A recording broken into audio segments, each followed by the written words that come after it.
Hello everybody, and welcome to Chapter 29, Bringing the Heat. We have a new toy, and so there's some really extreme playtime earlier this morning, so I think everybody's napping and relaxing, and I don't know who's going to visit us today, if any at all, as far as kitties. So after this video, then we're going to have a little bit of show and tell and just kind of talk about where we are in the book. So I know I had a question, and I've had a couple of people message me about that. So anyway, just kind of giving you guys an update. So here we are in chapter 29, Bringing the Heat. If you remember, in chapter 28 we had a amazing fight between Jason and Eugene, and so I'm just going to read the last few sentences, and then we are off and running. All right. Finally, the referee stepped into the ring and called it. "Step away," he bellowed. "The match is over." Chapter 29, Bringing the Heat. I quickly released Eugene, and I heard him take a huge breath as I stepped back. The walls of the ring came down as the referee came over, grabbed my hand, and lifted it into the air. "Jason Cole of House Louisville is the winner," he declared loudly, and the crowd went insane. I thought they'd been loud before, but this time they went absolutely wild. All the Centaur llamas stomped and screamed and made their warbling war cries. The Logorel growled, and the human mages let loose with fireworks, noisemakers, and cries of their own. My friends stormed the ring, and MM hoisted me up on his shoulders. I laughed so hard and started handing out high fives. As big as it was, there was just too much energy to be contained on the stage. Suddenly, the captain showed up. She was waving a giant banner with a white centaur llama on it. "Follow me," she cried, and took off. Immediately, all the guards and my centaur friends took off after her. She ran down the main aisle, up into the stands, and then turned and started making a giant loop around the arena. I threw out my arms and let the wind stream through my hair. I was alive, and I felt alive like never before. I cried out in victory to the heavens, and the crowd roared with me. We developed a huge procession as centaurs flowed out of the stands and ran with us. Mages flew overhead, and the Logorel sent a 15-foot illusionary tree to trail behind MM. It shed a shower of leaves, appearing like a long green veil stretching out several feet behind us. The spontaneous celebration felt absolutely perfect, and I laughed and cried at the joy of it all. I hadn't realized how much pressure I'd been under until it was lifted, and it was like I was floating along on MM's shoulders, enjoying every moment of my victory lap. I knew I'd have more battles, most of which might not turn out as well or be as celebrated, but for now I was whole, I was alive, I was victorious. I took in all that energy, all that joy, and made a memory.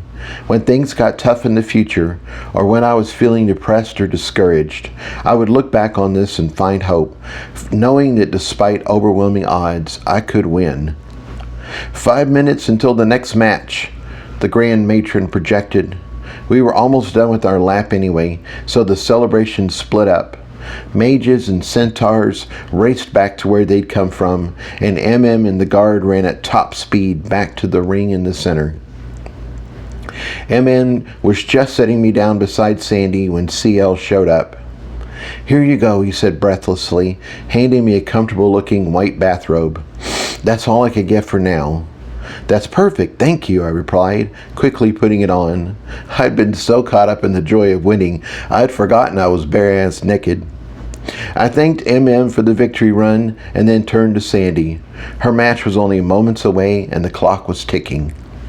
"Congratulations on your fight," she spoke first. "I was so scared when you got shot in the chest.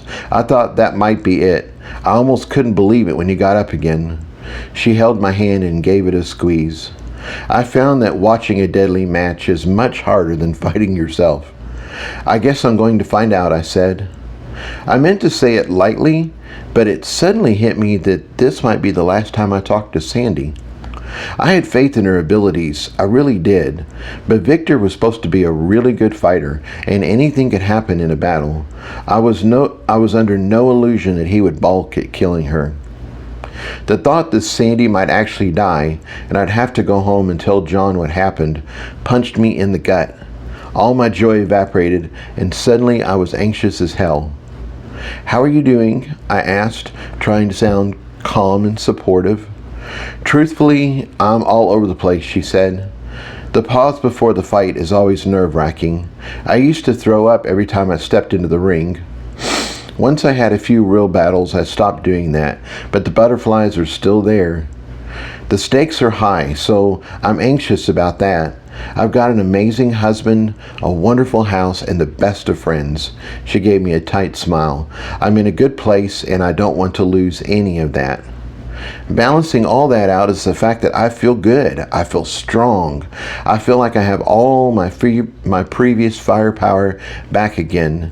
John's given me the power of a mountain troll, and layered over that is the power of the deep earth.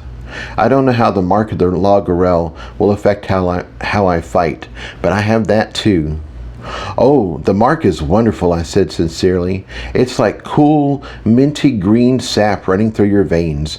If you get injured, it helps numb the pain a bit and keeps you going." "Really?" she laughed. "Oh yes," I smiled back. "It's good stuff." For a moment we just stood there holding hands, the only two members of House Louisville, finding support in each other. "Are you still going with our plan?" I asked. "Or have you thought of something different?" "I'm sticking with the plan," she said. "Hit him hard and fast. Don't let him get a chance to set up or try anything fancy." I squeezed her hand and we stood quietly again. I was unsure of what to say. I wanted to wish her luck. I wanted to let her know how amazing she was and just how much she meant to me. On the other hand, I hadn't wanted to hear anything before my fight. I'd wanted to get in the right headspace and hold it until the fight started. I decided to just be here for her and not say anything. Sometimes a silent, supportive touch is all that was needed. "Ladies and gentlemen," the announcer was back.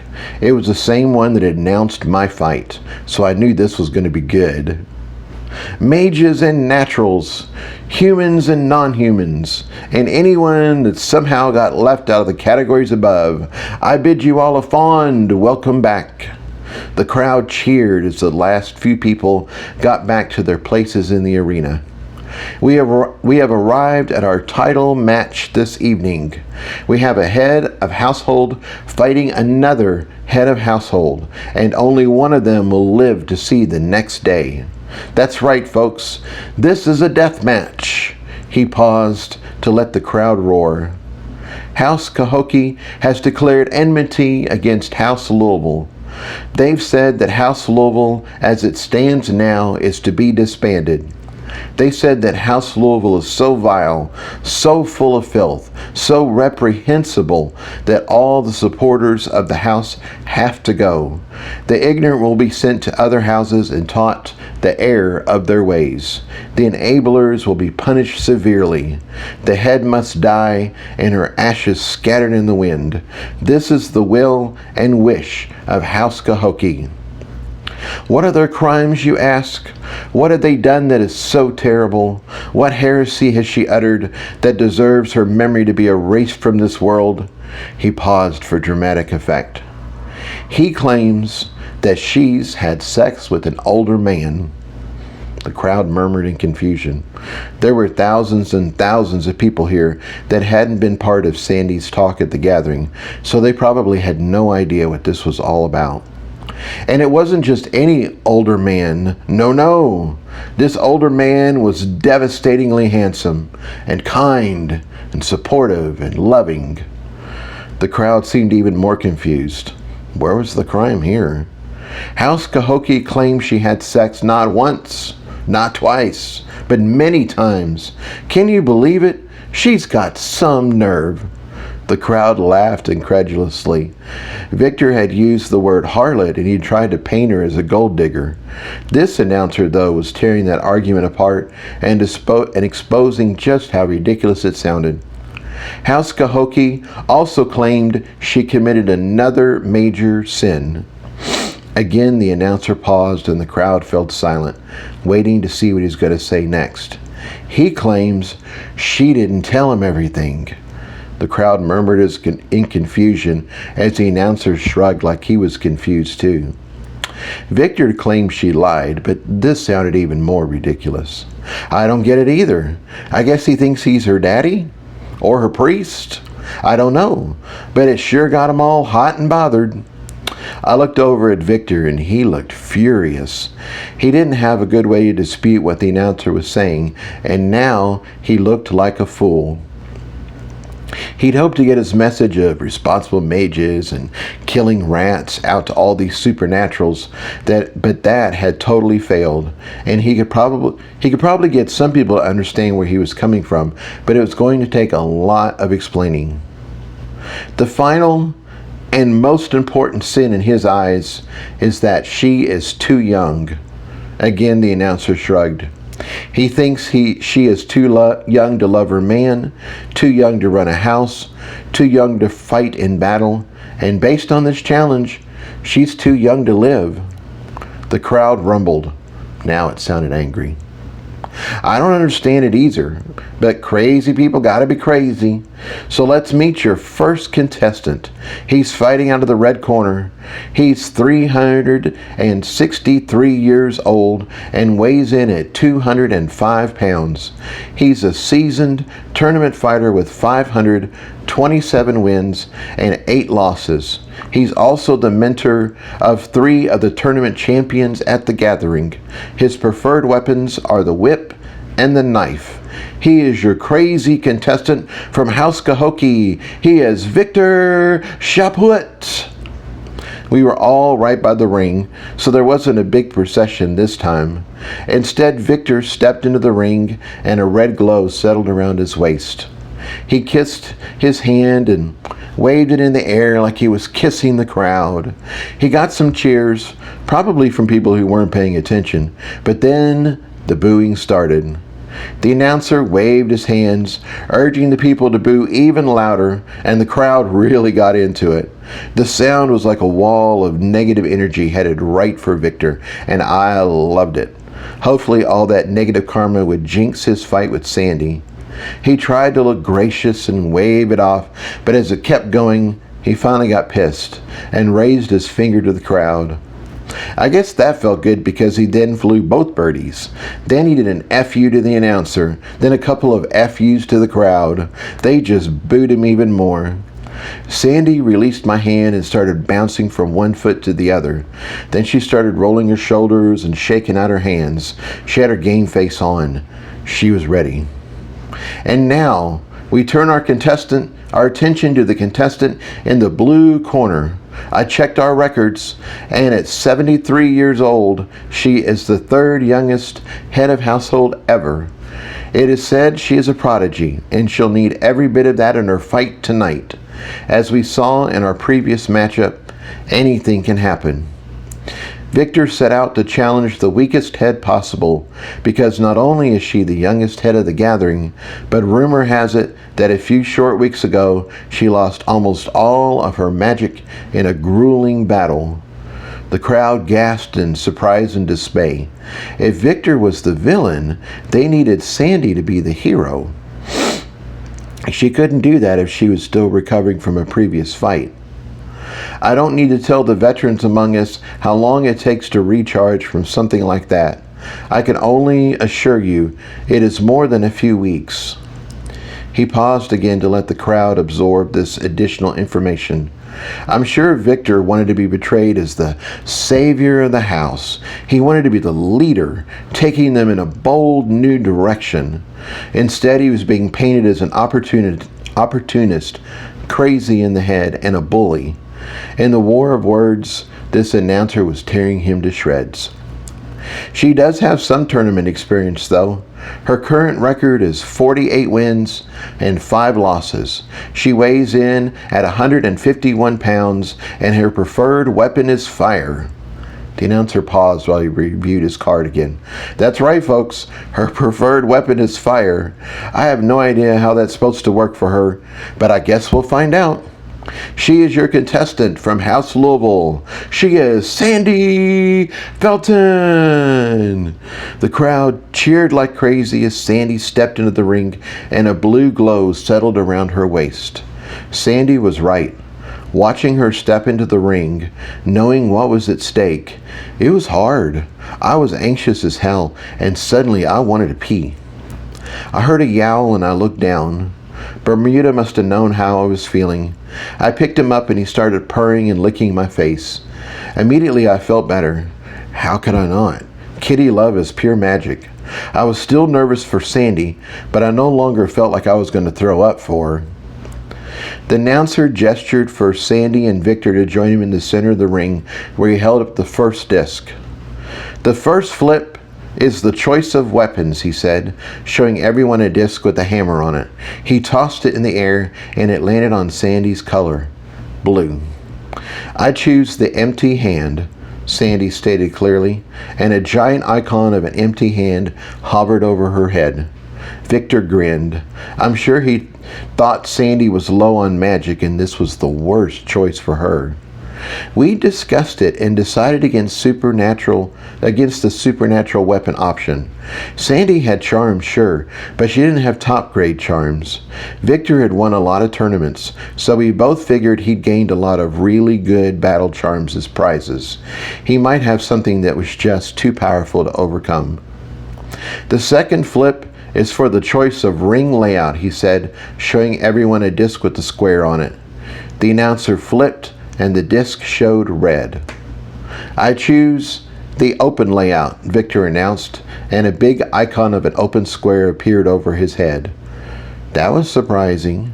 We thought he'd go for an obstacle or a maze to try to avoid Sandy's fire. What did he have that was long range? His whip? Sandy looked surprised too, and Victor flashed her an evil grin. He was up to something. Normally we'd flip the third disc, but this match has already been predetermined. Let the record show this match is to the death. An icon showing a skull floated over their heads for a moment. The announcer turned to Sandy and bowed. I genuinely wish you the best of luck in this fight. I hope you kick his ass. She smiled and bowed back. He then turned to Victor. I said this to your student, and he lost his match in spectacular fashion. So I'm hoping your luck holds true, and the same thing happens to you. Eat glass and die. He spun around before Victor could retort and marched off. Victor stood there awkwardly for a moment. Then he waved to the crowd and walked over to his corner. The gruff-looking referee walked in next. He didn't bother bringing both contestants together. Instead, he raised his voice and addressed them and the crowd. This is a death match. There's only one rule. Kill your opponent. It doesn't matter if you do it fast or slow, clean or painful. You just need to kill your opponent. If both of you are knocked out, the match will keep going until someone wakes up and kills the other one. If both of you are badly injured and we have to wait until one of you bleeds out, then that is what we will do. There is no mercy in this ring. Only one of you can leave with your life. He paused to let that sink in. Ring up, he called, and the mage stepped forward and started raising the walls. I looked at Sandy. She was staying loose and ready. I looked at Victor. He was a coiled spring, ready to strike. We'd hoped he would feel overconfident. Maybe he'd hold back at the beginning of the fight to make it a show.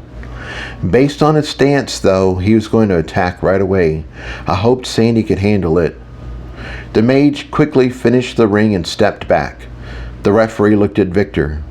Are you ready? Yes, Victor replied eagerly. The referee turned to Sandy. Are you ready? Yes, she replied. She sounded pretty eager too. Fight, the referee declared and stepped back. Sandy dove forward in a roll, and when she came up, she had a baseball-sized rock in her hand. She kept her spin going and used all that momentum to hurl it at Victor. Before it even landed, she'd already spun again, picked up another rock, and hurled it on its way. Victor hadn't been idle either. Both hands flexed, and a powerful bullwhip formed in each one. He just put them together when the first rock impacted his shield. I guess he hadn't taken it seriously, as he hadn't tried to dodge or anything, but the rock smacked into him like he'd been hit by a cannon. This was a John-style offense, and the mages who attacked our house had found out just how powerful it was. John had been a one-man army, and although Sandy didn't have his mass and muscles, she now had his affinity for stone.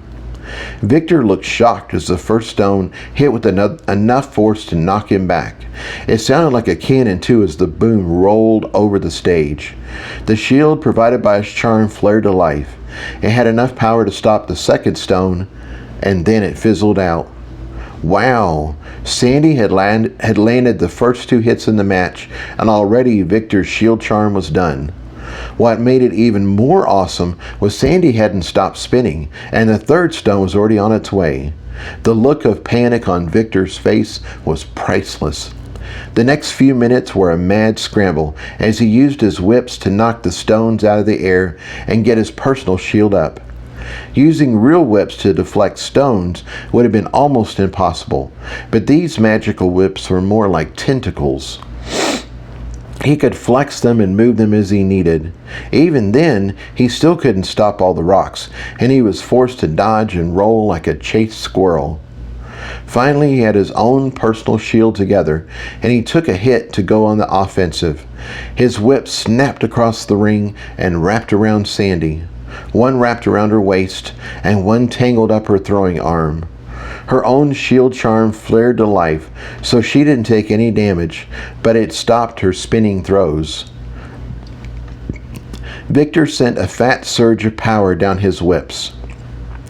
I had no idea what he was trying to do with that, but I'm sure it wasn't good.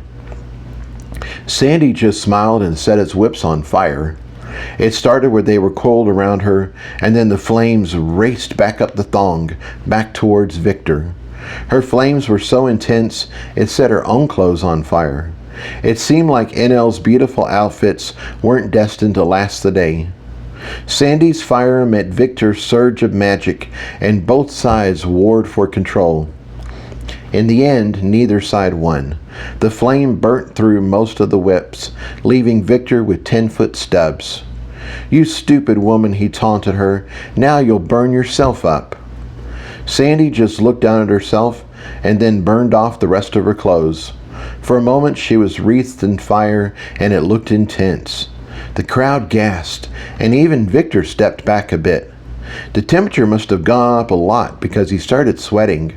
The walls of the ring were supposed to keep all hostile magic inside, but I could feel warmth radiating from them.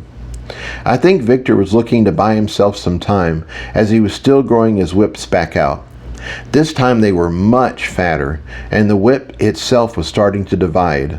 I think he was going for a bullwhip / cat of nine tails hybrid. "You should have known not to test your betters. You're a harlot and a gold digger. You should have known that a rat could never work as a head of house. You're a rat, and your house is full of rats. Today you'll get what's coming to you. The whole world will watch as I fillet you to the bone." Suddenly I felt the heavy presence of the Allrune. He was here, watching, judging, and he was angry. Sandy's clothes fell away from her in ashes, but the fire didn't go out. Flames danced all over her body like she was covered in oil. Her long black hair caught fire too, and it started floating in the air behind her like it was dancing in a summer breeze. Sandy just smiled, like she was a saint looking down on a sinner.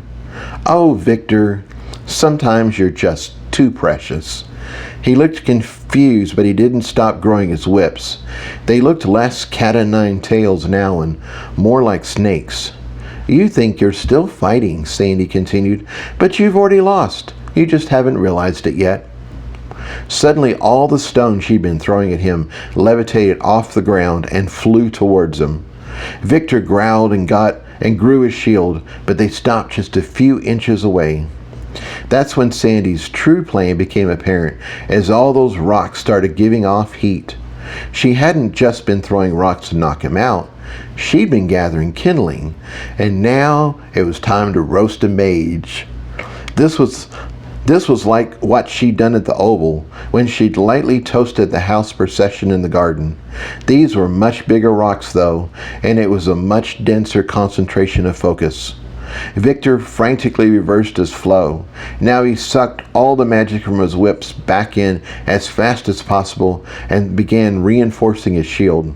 He doubled his shield wall, then tripled that, but he was becoming beet red, making it apparent the heat was still getting through. Sandy made a small gesture, causing the heat to increase even more. Now all the baseball-sized rocks were glowing, and some of them had deep blue flames racing around them. The ring mage that had put the walls up started begging for help as the heat poured onto the platform. The Grand Matron slapped her hand on the wall, adding her own power.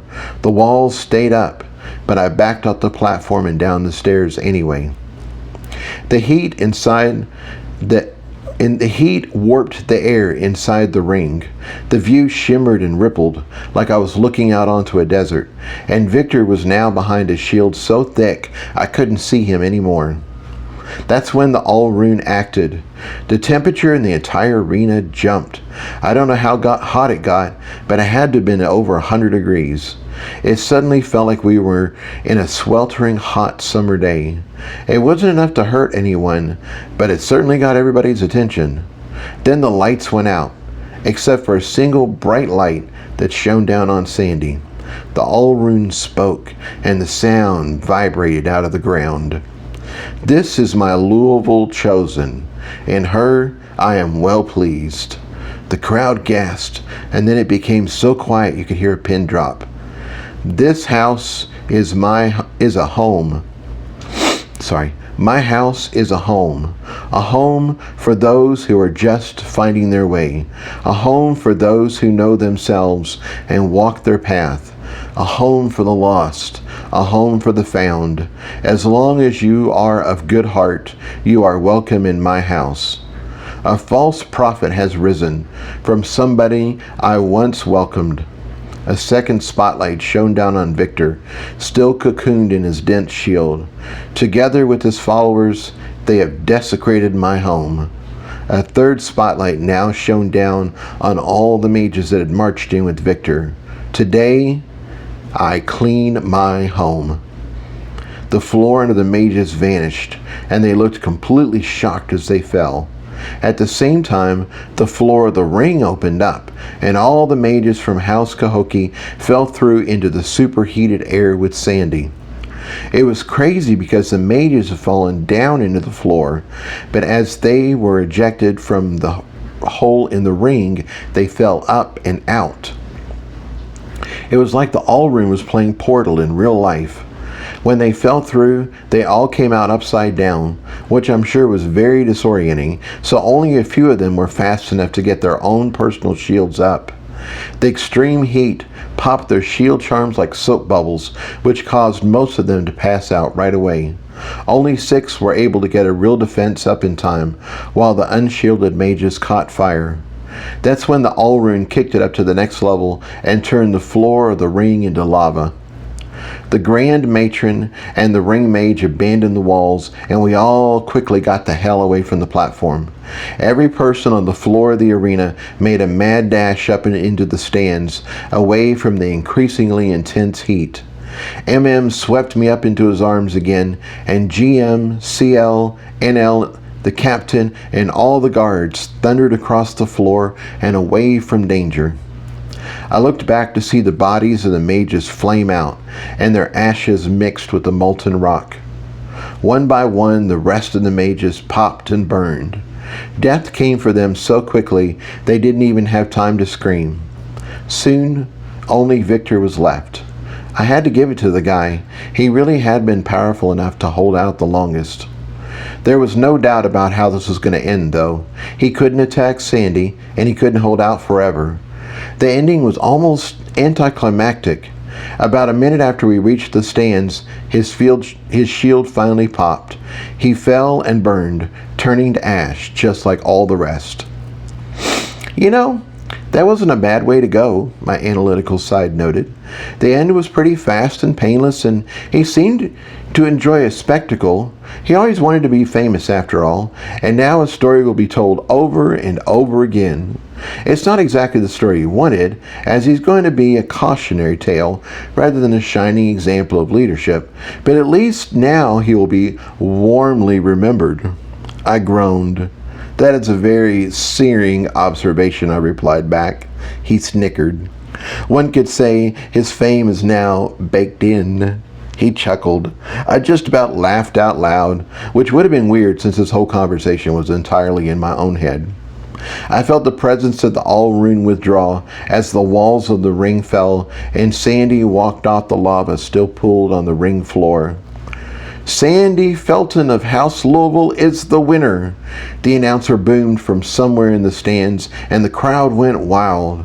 It was way too crowded for any sort of victory lap, and nobody wanted to go anywhere near the platform, but everyone still let loose with noise and lights of all kinds. Sandy stood there, clothed in bright orange flame. She thrust her hand into the air in victory, and the crowd went even more wild, if that was possible. I slipped out of my comfy bathrobe and handed it to CL. I didn't want it to get burned up, and I needed to go get Sandy. Hopefully my Mark of the Deep would protect me. She started to look around for us, but there was so much noise and movement, there was no way we could get her attention. I raced across the floor of the arena, and Sandy finally looked down and saw me. She waved, jumped off the platform, and started running to meet me. It felt warmer the closer I got to the center, but not unbearable. I wasn't about to test how lava would affect me, but I was curious just how much more heat resistant I was with my mark. When we met, Sandy swept me up into a huge hug. It should have been awkward as we were both naked, but somehow it wasn't. We both laughed and cried at the joy and victory of it all. It was a miracle, and we'd both survived. Our house was intact, and we were going to be okay. We're all over there. I pointed to our group, and we took off running again.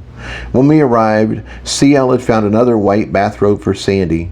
We got dressed as everyone offered Sandy their congratulations. We had hugs, high fives, and more than a few kisses.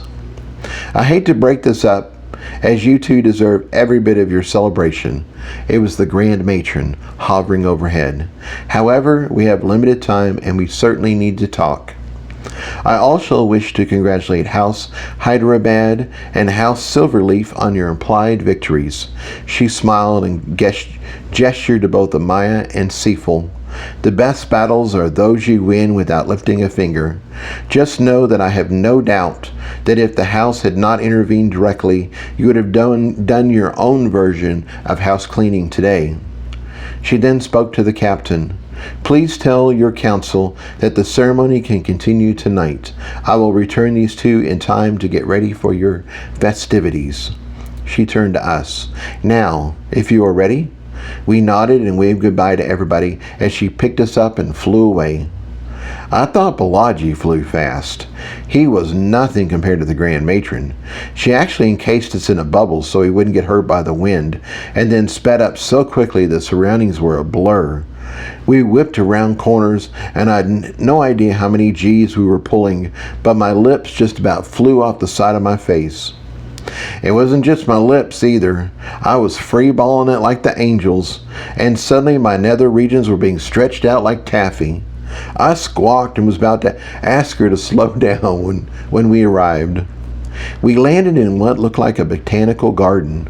There were all kinds of exotic plants and flowers, with birds singing and butterflies fluttering through the air. There was a narrow stream winding through it all, and I saw a couple of box turtles sitting on rocks and soaking up the day's heat. Beside the stream were 3 very comfortable-looking chairs, each with its own side table. We had coffee cups already filled with coffee, as well as a selection of cookies. It was a little jarring to go from a battle setting to such a beautiful location, but there was no denying that this was an idyllic place to have a chat. We touched down beside the chairs, and a very tall man stepped out of the shadows. "Greetings, Madam Sage," he spoke to Sandy. "Sir Mage," he turned to me, "allow me to see to your comfort. I've taken the liberty of providing clothing beyond what you currently have. Just change into your new outfits and feel free to leave the robes behind. I will make sure they are returned." I was glad to hear that. I didn't want CL to get into trouble for swiping bathrobes. I followed where the man indicated and found there was a little clearing in the vegetation that provided privacy and enough room to get dressed. There was a small table with sapphire blue underwear, sapphire blue undershirt, emerald green pants, and an emerald green and silver shirt. Everything was my size and fit almost as well as NL's clothes. Topping it all off were a pair of comfortable brown sandals. Once I got dressed, I realized I looked like a rich guy at a fancy getaway island. The colors should have been too much, but they matched all the greenery, and I felt like I belonged. I also had a surprise visitor. A Bermudan nonchalantly walked in, wanting to be picked up. I held him close, and he purred and licked me. I felt some of the tension of the battle melt away. Life is always better with a cat in your arms. I walked back to our gathering spot and discovered Sandy had beat me to it. She also had on a relaxed, tropical island look, although her outfit had lots of orange and gray mixed in it. I was just glad to have some underwear. Given the ride here, I wasn't going to say no to some comfortable support. I sat down, settled Bermuda into my lap, and tried the coffee. It was delicious, full of cream and sugar, just the way I liked it. The tall man cocked his eyebrow in question, and I gave him a happy smile. He bowed to both Sandy and me, and then withdrew. "I could probably talk to both of you all day," the Grand Matron began. "However, we have limited time together. So I suggest we skip with the pleasantries and get straight to the meat of our conversation. I'm aware, Sandy, that you did not tell the entire story of your house at your discussion. I will require the full story from both of you as to what transpired. Also, I'm sure you have questions for me. I will attempt to answer them as fully as possible." For the first time, I noticed her lips did not match her words. It was like watching a dubbed movie. I wanted to ask about it, but she was right. Our time was limited. Did it really matter how she was communicating? "I think that is an excellent idea," Sandy replied. "I also think we will require an oath that what is said here today remains between the three of us. Some of the answers I have to give could be harmful, and I cannot speak freely unless I know that it stays in confidence." She took a deep breath and then gave the Grand Matron a piercing look. "Also, some of the questions I have to ask are ones you will only want to answer if you know what you say cannot be repeated." The Grand Matron's eyebrows went up. I think Sandy had really surprised her. She'd certainly surprised me. I thought Sandy would be all polite and deferential, but she was coming across as firm, even a little aggressive. "That is a thoughtful suggestion," she said slowly, obviously thinking it over. "In many ways, it is a wise request. Just know that my highest responsibility is to the house, so I will not swear anything that goes against that." "I understand," Sandy replied. "It's just that sometimes things that should not be said slip out in conversation. A casual comment can lead to more questions, and soon a secret is loose. How about this? We agree not to talk about the parts of this conversation that are not common knowledge without first talking to the person it affects and letting them know what is being told." The Grand Matron liked the idea and also added a few fail-safes she liked to use in these situations. We didn't actually have to talk to the person. A message would suffice, followed by a hold time of 24 hours to give the person time to respond. She said this was needed as it could be as she could be a difficult person to get in contact with. Also, if the affected person was dead, then anything could be discussed freely. Having seen how powerful oaths were, I wanted anything we agreed upon to be as specific as possible. They both added a few other provisions, finalized the wording, and then we all swore. Now this is a safe place, and we have warded against casual conversations. Would you please tell me the story of your house? The Grand Matron asked politely. Sandy nodded and began her tale. This time she covered the missing parts, like how we were supercharging the charms in the park when the Louisville mages first attacked. She covered being ambushed, drained of magic, her oaths to John, and their marriage. To my surprise, the Allrune didn't stop us from talking about him. That is a fascinating tale, the Grand Matron said when she finished. I knew your house was special, I just didn't realize how special it was. I can also see why you want to keep some of it quiet. Mages would kill to know how to supercharge a charm. They would also kill to obtain a source of neutral magic. The other thing you are overlooking is Jason's relationship with Tyler. Powerful mages would love to get their hands on Tyler, and Jason is a possible way of doing that. She turned to me. Jason, you quickly need to become as strong as possible. You have a lot going for you, but that makes you a very attractive target. So why would anyone go after Tyler? I asked. I knew about the other reasons someone would want me, so I didn't focus on them. This was the first time I was hearing that Tyler was in danger, though. I felt my protective instincts kick in. They better not come after my man. I can only convey the minimum, the Grand Matron said. This really is Tyler's story to tell. She took a sip of coffee, arranging her thoughts.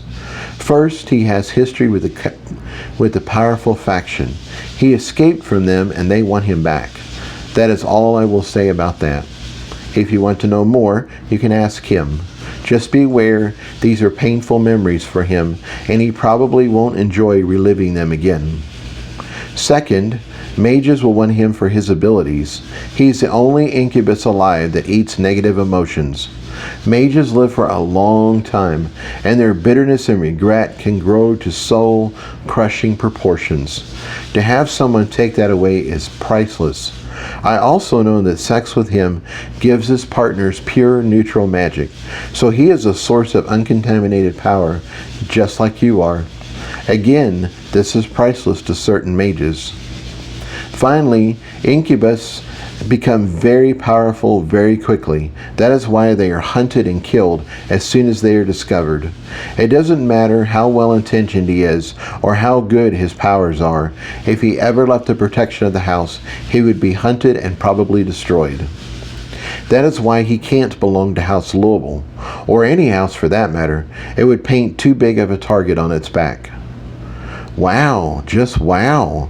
I had no idea. Tyler had always been very careful with what he said, and he'd alluded to the fact that he needed to hide to be safe, but I had no idea it could be this bad. We needed to have a long talk about how I could support him when I got back. And that is the end of this chapter. So obviously on the next chapter, we're going to continue talking with the Grand Matron and learn some very interesting stuff. But it just, I needed to split this up. It was too big. So anyway, that's where we're at. Okay, so now we got show and tell. And so people are asking, of course, where are we at on the book? How many words do we have? How far do you think I am through? I replied to a lot of you telling you that I am terrible at estimating how many words it takes to get through a scene. I just write the scene and it takes as long as it takes, and I say what I gotta say, and there it is. But anyway, I can tell you this. So right now we are at 169,879 words. So basically 270,000 words. So I just thought that I would give you guys a visual reference of what that was like. So I think all of you guys probably have read Harry Potter. So it is like word count, because most people don't know word count. I didn't either until I started getting into word count and writing and figuring it all out. So if you take Sorcerer's Stone and add the next book, Harry Potter Chamber of Secrets, and add the next book, Harry Potter Prisoner of Azkaban, that is roughly about 270, I think it's 268,000 words. So that's where we're currently at in the book.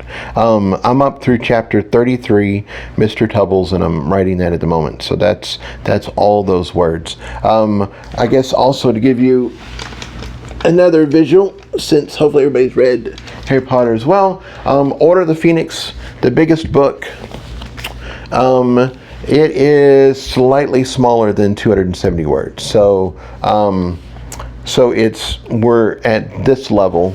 I don't know if you guys can see. Anyway, we're at this level in the book. So if you have read Order of the Phoenix, we are about that size. So where we are at in the book at the moment is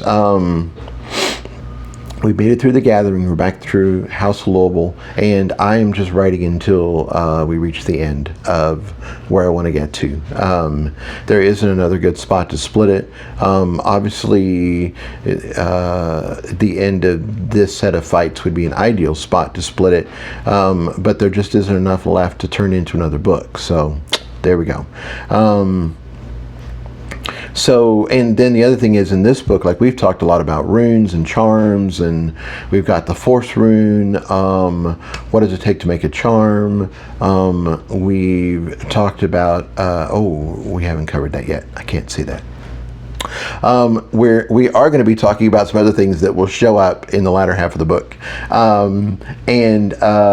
So I've kind of like set up all the dominoes. So, we need to take some of that knowledge that he's learned from all the mages and all the stuff he's been through in the gathering and actually apply it now. And I don't want to do that in another book, because at that point you have forgotten what happened and where we're going and all that good stuff. It makes sense to figure all the stuff out and then actually apply it and use it. So we are going back to House Louisville, where there's not going to be much time at House Louisville, where everything kind of comes together and we tie off some of the knots and start winding everything down. And then we have the big fight with Carl and Marius, and that concludes this book. So I'm guesstimating, I don't know, 320,000 words maybe. But anyway, we'll see. It'll be there. It'll be exciting. It'll be great. And it will be the end of the Rotten Mages and finish that whole story arc. Everything will be done. And then kind of my thoughts for the next book are we are going to move outside of the house. So we're going to be involved in an event that's not part of the house. And I think that'll be very exciting, because then we'll get to see how the rest of the magical world works and does and all that good stuff. And it's much more brutal, and people inherently are not nice. There are not good people. Obviously the main crew stays the same. They're pretty awesome people, but the peeps they run into, everybody's going to be out. It's a dog-eat-dog world out there. So anyway, I hope that answers questions. Hope that does everything that you need, and I'll see you again next week. Thanks. Thank you.